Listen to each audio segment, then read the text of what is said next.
We believe that all men are created equal, yet many are denied equal treatment. Every nation must now develop an overriding loyalty.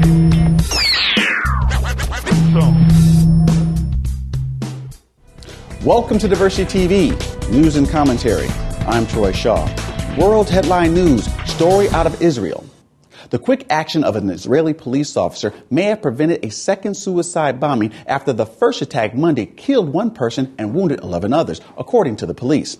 Minutes after a suicide bomber detonated explosive at a shopping mall in the southern Israeli town of Dimona, the Israeli police officer shot and killed a second potential bomber whom the initial blast had knocked down. When I arrived, someone had told me a second bomber was still alive, police officer Kobe Moore said on an Israeli radio. I saw him lying on the ground, moving his hand towards his explosive belt. I shot towards him and saw again he was trying to move his hand. I knelt down and shot 4 more bullets towards his head. Israeli authorities plan to conduct a controlled explosion to neutralize the explosive belt the man wore. Continuing with national news, story out of Braddock, Pennsylvania. 2 years ago, Philip Novak weighed 387 pounds. He wasn't happy with his weight, and neither were his doctors. In addition to taking medication for high blood pressure and cholesterol, his physician warned him that he was on track to becoming a diabetic. Reality hit in January 2006 at a Pittsburgh Steelers game. Novak had gone to smoke a cigarette. I started getting winded and didn't feel right and just started sweating and, I didn't think I'd make it back up there. We got up there and my heart's beating a million times a minute. I'm like, wow, what's going on? I thought I was having a heart attack. Novak stood against a cold wall for about 20 minutes to catch his breath. Fortunately, he wasn't having a heart attack, but he was so frightened that thoughts of his family began to race through his mind. A lot of things went through my head.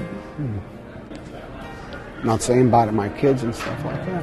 I told my friends, this is it. I'm not going to live like this anymore. Novak went on to lose about 200 pounds, and he's now keeping the weight off. I feel like I'm a young guy. People always come up to me and they say, oh, you look good. And I go, I feel a million times better than I look. My name's Phil Novak, and I lost 192 pounds. A little commentary about weight loss and eating right. It is so important that if you right now are overweight, that you control what you eat. 80% of losing weight is truly what you are eating. The 20% is exercise, and make no mistake, although it's 20%, it is just as important that you exercise as you also watch what you eat. Going to the local fast food store is an absolute mistake, people. That food is ridiculously high in calories and saturated fats and trans fatty acids.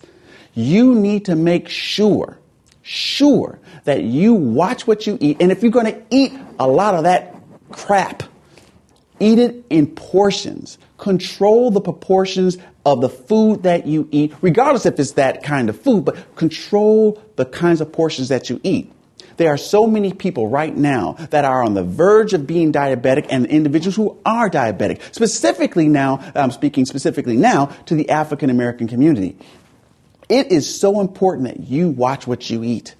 First of all, African Americans have a higher rate of hypertension, a higher rate of high blood pressure, which makes them more likely to have a heart attack and even more likely to lose their kidney function. There's just too many individuals currently in a dialysis center that are African American, and you need to make sure that you take good care of your health.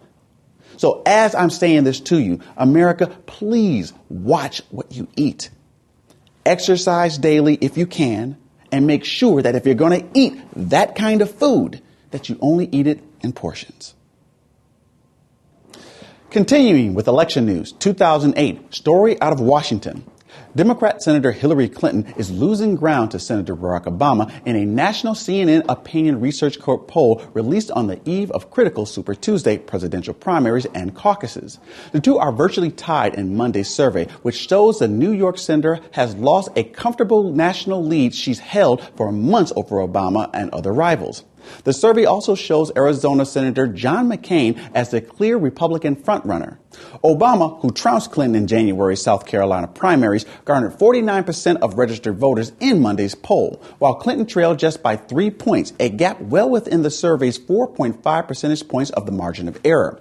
Coming out of his overwhelming victory in South Carolina and followed quickly by his Kennedy family endorsement, Obama clearly has the momentum in this campaign.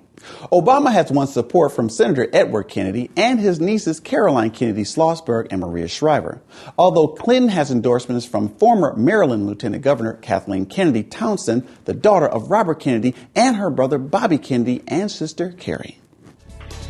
And that was Diversity TV, News and Commentary. I'm Troy Shaw, and I'll see you very soon. We believe that all men are created equal, yet many are denied equal treatment. Every nation must now develop an overriding loyalty